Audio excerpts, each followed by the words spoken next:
pourquoi est-ce que j'ai ce corps? Est-ce que, eh bien, on choisit notre corps avant l'incarnation? Ah, c'est une très bonne question qui m'a été posée. Donc, je vous apporte la réponse ici et maintenant.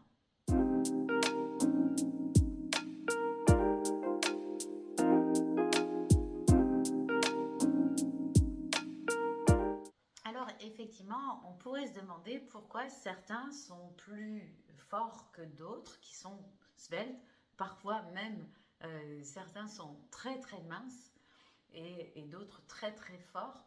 Alors pourquoi? C'est une question très intéressante et les guides m'ont expliqué qu'en fait on choisit notre corps en fonction de ce que l'on a à vivre. D'ailleurs, je vais vous partager quelque chose de très personnel.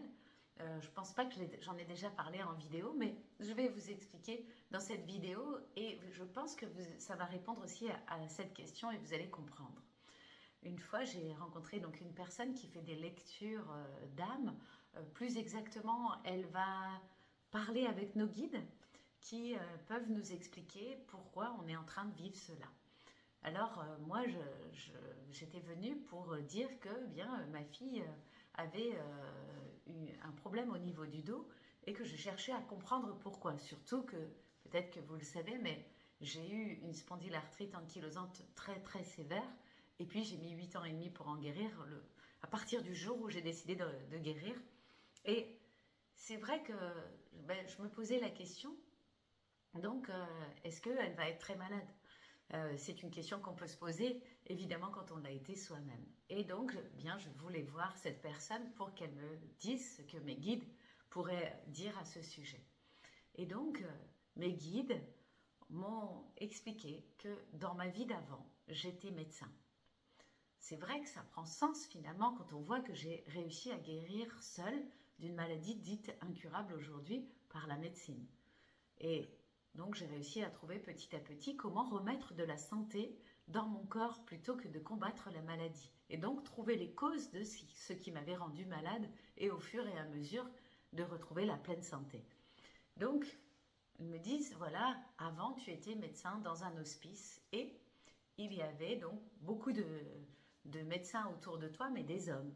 Et toi, tu avais une carrure beaucoup plus importante qu'aujourd'hui, une carrure plutôt masculine, parce qu'il fallait que tu sois forte vis-à-vis des hommes médecins, parce qu'il y avait très peu de femmes médecins à ce moment-là. Et donc, il fallait absolument que toi, tu sois très forte pour pouvoir leur résister.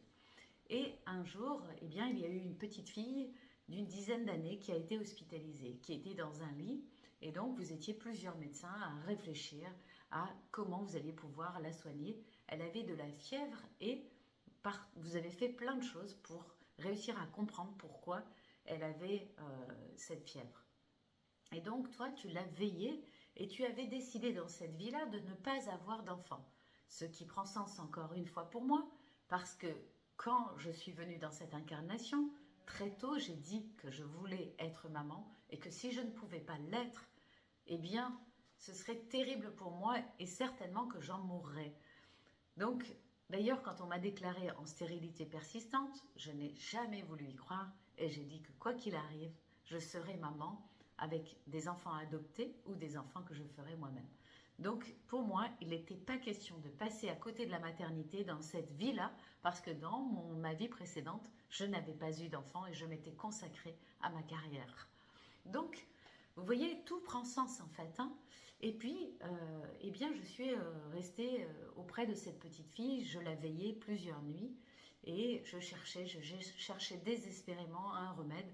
Et un soir, je lui ai tenu la main toute la nuit, je savais qu'elle était en train de mourir et je me suis assoupie. Et il m'a semblé la voir sortir de son corps. Sauf que, évidemment, en tant que médecin, je n'ai pas voulu croire à cette hypothèse. C'est ce que m'expliquent mes guides donc lors de cette consultation.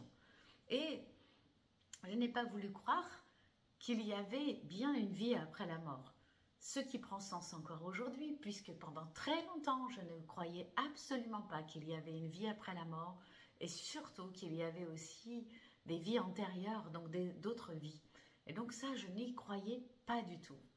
Et donc, eh bien, cette petite fille est morte et les guides m'expliquent alors que cette petite fille s'est réincarnée dans ma fille d'aujourd'hui, le corps de ma fille d'aujourd'hui. Vous imaginez un peu combien j'ai été troublée de cela, émue bien sûr, parce que eh bien, c'était une nouvelle à laquelle je ne m'attendais pas, je ne m'attendais même pas à ce qu'on me parle de cette autre vie. J'avais déjà fait des régressions avec Patrick Drouot dans plusieurs vies, mais pas dans celle-ci. Et tout a pris sens en fait. Vous voyez, et c'est ce que je dis dans une autre vidéo qu'on peut vous mettre ici. Pourquoi on ne se souvient pas de nos précédentes incarnations?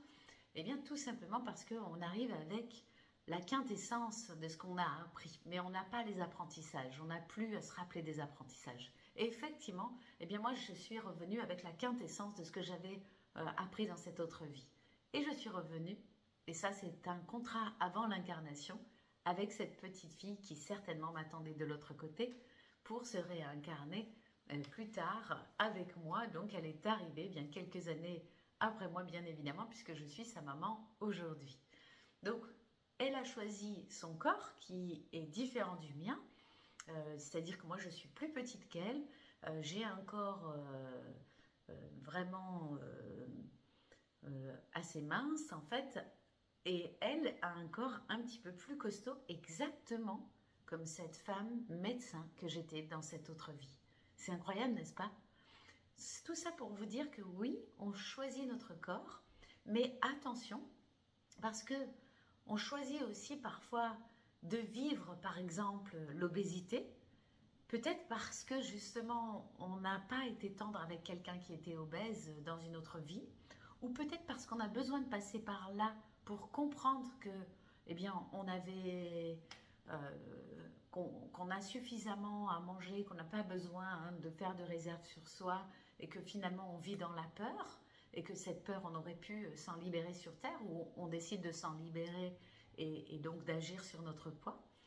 Ou bien aussi, ça peut être une mémoire ancienne, une bribe karmique par exemple pour l'obésité, puisque ça a été le cas moi avec une de mes patientes qui était venue en me disant mais moi je n'arrive absolument pas à mincir. Et un jour, en fait, en travaillant avec elle, eh bien, on a retrouvé une de ses anciennes vies en interrogeant son inconscient et donc toute sa vie de son âme. On a retrouvé une vie où elle était morte de faim dans un cachot.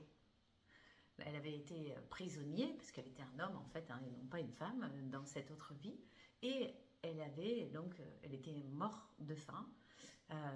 Et donc, eh bien, dans cette vie, quand on revient avec cette bribe karmique, le corps peut se dire « Ah ben moi je fais des réserves, comme ça si jamais ça arrive à nouveau, eh bien j'aurai du temps pour trouver une solution pour sortir de là. » Vous voyez? Et donc, eh bien, on fait 100 kg, 150 kg de réserve pour se dire « Eh bien voilà, maintenant j'ai du temps pour trouver comment faire pour sortir de là et je ne vais pas mourir de faim tout de suite. » Voilà.